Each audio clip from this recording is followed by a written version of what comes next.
What's going on, guys? Today we're talking predictions for WWE Payback 2023. Starting off, we have Becky Lynch vs Trish Stratus in a steel cage match. Now, this feud has been going on for a while, hasn't it?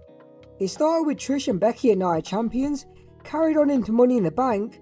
Trish got her nose broken, again. They had the match on Raw and it ended in a draw, which fans were not happy about. But now, we're at the end of the road, and I feel like the steam has fallen off this feud. But I do think they'll give it a great match inside the cage. But who will be victorious? Well, if you have Trish win, you could set up Trish Stratus vs Rhea Ripley, which is not a bad idea. But I've got Becky Lynch your winner by submission, because she's actually had experience in a steel cage match, whereas Trish hasn't. And I just think it's about time Trish gets her comeuppance for all the things she's done to big time Becks. And with Becky Lynch vs Rhea Ripley rumoured for WrestleMania, what better way to make the man look strong than a win over the former women's champion? Let's just hope we don't get a screwy finish with Zoe Starks. Next up, we have the Megastar versus the A-lister, as LA Knight takes on The Miz. And if you told me a month ago that this would be LA Knight's next feud, I probably wouldn't have believed you, just because both men were on different brands.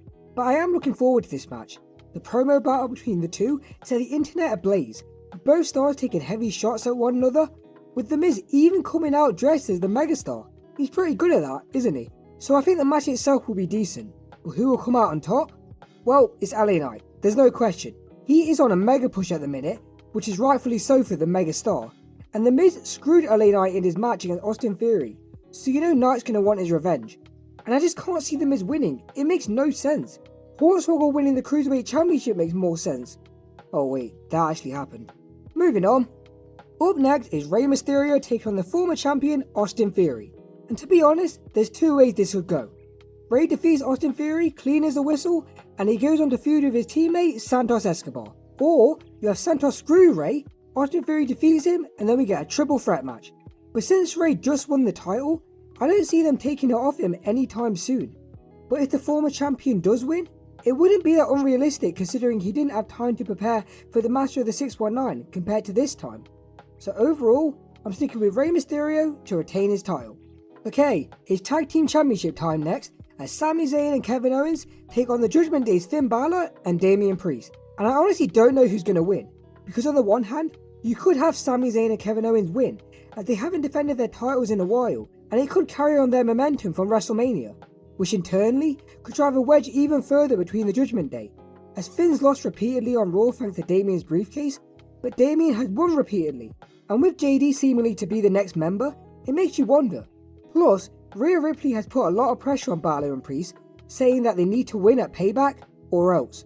So they could win even if it's through shenanigans, as it could show that they were able to sort out their issues and be stronger than ever.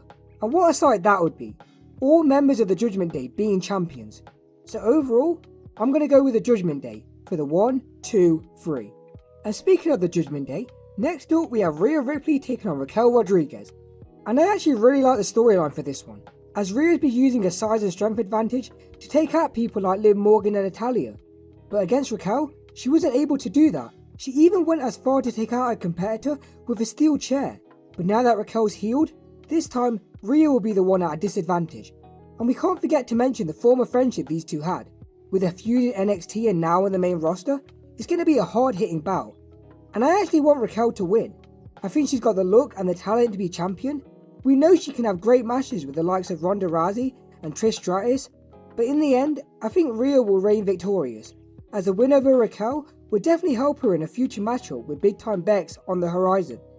Okay, so quickly, we have to talk about Cody Rhodes, as he's scheduled to be a guest on the Grayson Waller effect, and I can see Cody and Grayson getting into it.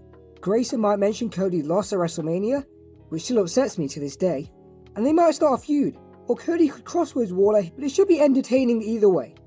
Okay everyone, it's main event time, as Shinsuke Nakamura takes on Seth freaking Rollins.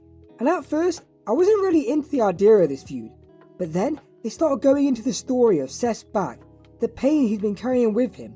Now, I do think it's storyline related, but even still, the idea of Seth being this guy, the man for the company, but in reality, he's weak from all the pain he suffered, and it doesn't matter how much success he had. From being a Royal Rumble winner to being Money in the Bank, nothing will solve the true pain, and honestly, I would love it if Nakamura won, especially with the similarities they both have, of being Royal Rumble winners, both being Intercontinental Champions. Plus, you could have it where Nakamura wins due to referee stoppage because of the incredible pain the Architect is in. But ultimately, I do think Seth will retain, as he's on top of the world right now, even with a hurt back. But I'm hoping they have something planned for Shinsuke going forward. So guys, that has been my payback predictions for 2023. I think it'll be a great show, as all of the WWE PLEs have been great this year. What are your predictions? Let me know in the comments below, subscribe, and more importantly, take care.